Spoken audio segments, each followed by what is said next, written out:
Hello everyone and welcome to Season 2 of Dungeons & Death Battles, the series in which we search for the most lethal monsters in all of Dungeons & Dragons. The rules are simple. Combat takes place in the sanctioned arena, there is no fleeing the arena, the competitors start 30 feet from each other, and it's a battle to the death. In this second season, 16 powerful CR2 monsters will face off against each other until we find the most barbaric of the bunch. And today we are going to kick off with the very first combat of Season 2, which rather appropriately will see the Yuan-Ti Broodguard, a scaled mindless monstrosity, taking on the uncontrollable Berserker in a battle of the most angry. And so in the left corner we have the Yuan-Ti Broodguard, the hideous reptilian monstrosity that does boast a crippling array of abilities and attacks. This thing is absolutely lethal, and while its abilities do only stack up to a 64, it does make up for this by having a multi-attack that allows it to dish out 3 attacks per round. And then over in the right corner we do have the frothing Berserker, straight from the mountains and ready to rage and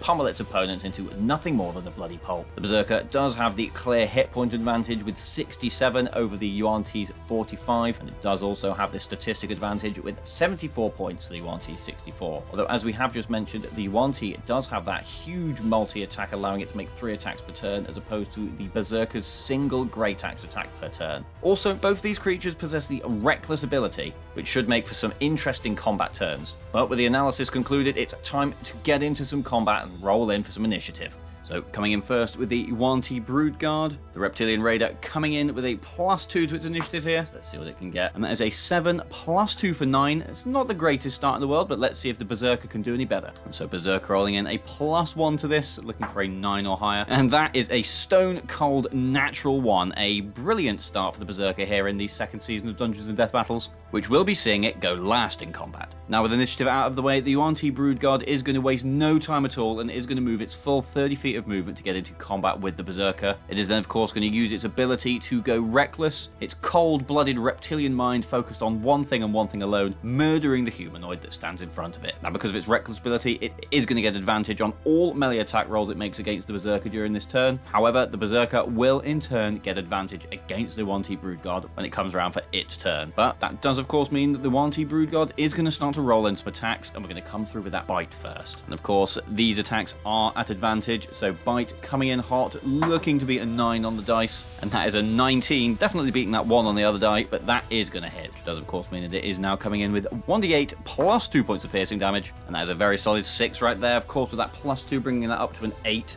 but that does leave room for the first of those 2 claw attacks to come in, again on advantage. Natural ones are rolling in hot tonight, but a 9 + 4 is going to meet the AC of 13 held by the Berserker, which does of course mean we have yet another hit. This time coming in with that D6, again +2 to this, and that is a 2 + 2 for 4. Not quite as powerful as the last hit, but again, still slicing away at that Berserker's hit point pool. And of course, the final attack of the round coming in for the Yuan-Ti Broodguard. Both those dice rolling in, and an 18 + 4 for 22 is of course going to do it.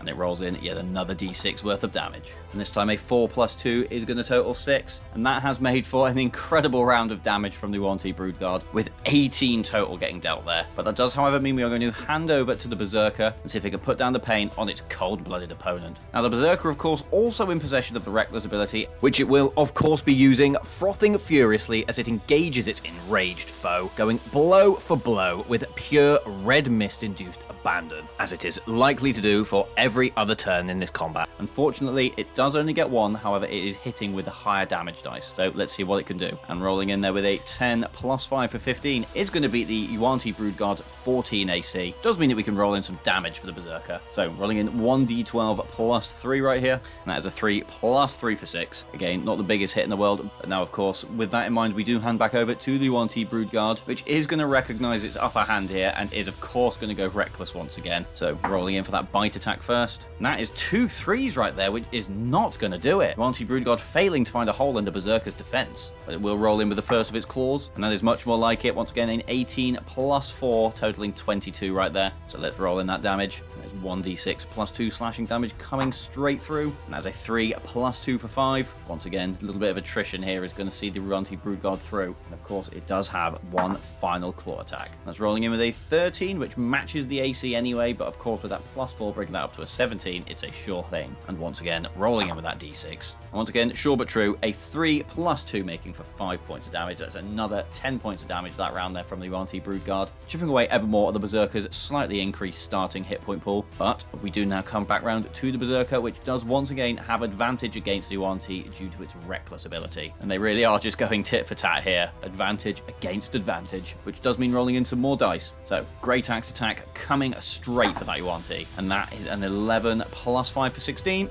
Which once again, absolutely going to make the cut. So coming back around again, 1d12 plus 3 points of slashing damage. And that is a 9 plus 3 for 12. A much, much bigger hit there from the Berserker, which is going to slice the Yuan-Ti down to just 27 hit points. The Reptilian Rebel's got to do something here to avoid those heavy hits from the Berserker. But it is coming back round to its turn, which does mean once again it can go reckless. And it can really try and put the pain on the Berserker. Coming through once again with that bite attack first, and with a 16 plus 4 for 20, it has secured the hit. Hideous reptilian teeth just sinking into the shoulder of the Berserker.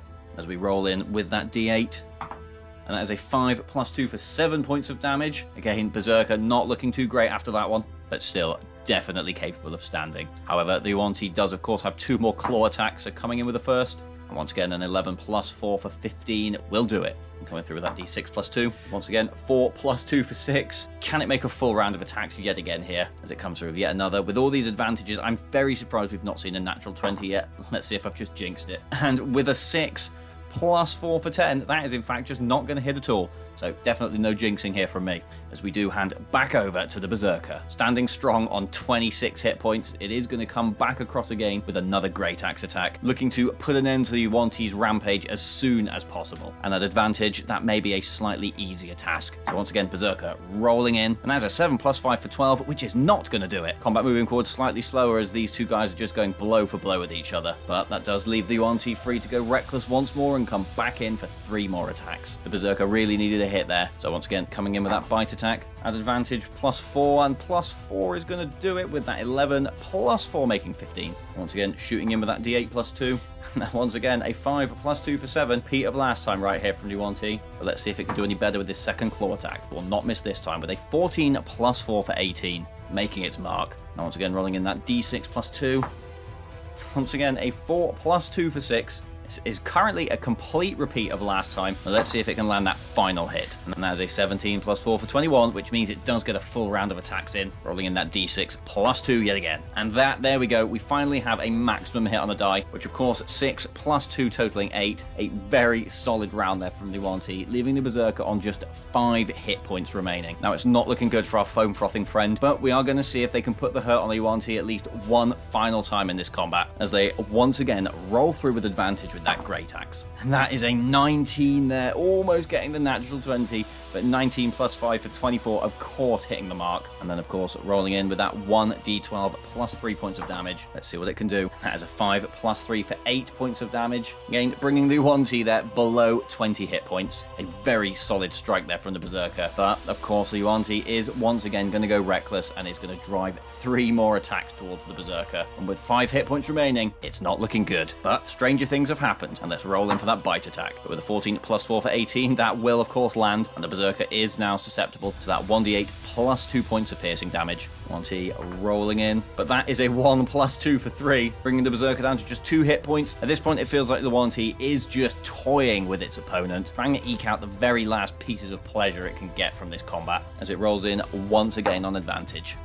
A 6 plus 4 for 10, not landing as the Berserker just dips out the way of the Yuan-Ti's claws. And it won't be pleased with that, as it's going to come in once again and see if it can finish the job. And with a 15 plus 4 for 19, it looks like it's all over for the Berserker. The plus 2 modifier on this attack being enough to take him out. But anyway, you know what we're here for, rolling dice. So let's see just how much overkill there is. As we roll in with that d6 plus 2, and that is a paltry 2 plus 2 for 4, which is going to take the Berserker below its hit point maximum, taking it out of the tournament. And as the Reptilian Renegade finishes off its foe, it reaches its head towards the sky and howls a hiss of intimidating acknowledgement towards all the competitors preparing themselves to compete in the second season of Dungeons and Death Battles. Which does of course mean that the Yuan-Ti Broodguard advances forward into the next round. Now, as always, I would like to say thank you very much to everybody for watching, and I hope you enjoyed this battle that saw the Yuan-Ti Broodguard take out the Berserker. The second season of Dungeons and Death Battles is truly hotting up, and if you haven't already watched the spin wheel video in which we selected all the competitors which will be battling against each other, then you should be able to see them all in front of you right here. And coming up next time, we have the Intellect Devourer, which will be taking on the Silver Dragon Wormling, to see which of these denizens will take their place in the next round of Dungeons and Death Battles. And if you'd like to stay up to date with the latest information from the channel, you can by keeping tabs on the community page or by heading over to the Patreon, which you can find linked in the description. Other than that, thank you once again very much for checking out the content, and I will see you again next time in another video.